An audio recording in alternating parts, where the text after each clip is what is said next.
51 mesi senza contratto e ora i lavoratori del settore commercio e della grande distribuzione scendono in piazza proclamando uno sciopero nazionale per l'intero turno di lavoro di sabato, la vigilia di Pasqua, un settore che conta oltre 450.000 addetti in Italia, mentre in Veneto ci sono oltre 4.200 negozi per 30.000 lavoratori, il 65% donne. Nella provincia di Padova i lavoratori interessati sono 3.000.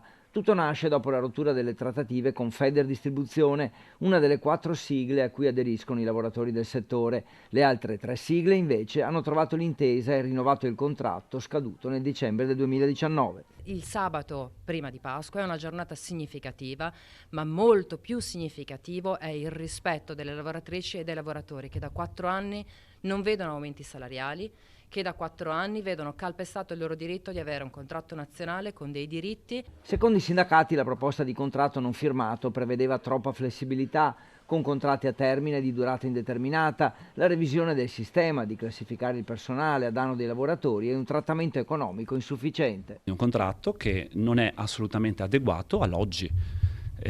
Stiamo parlando di lavoratori che nel 2019 potevano avere un sostanziale equilibrio tra salario e flessibilità e orari e un salario che assolutamente non è dignitoso, non è allineato a quello che è il costo della vita odierno.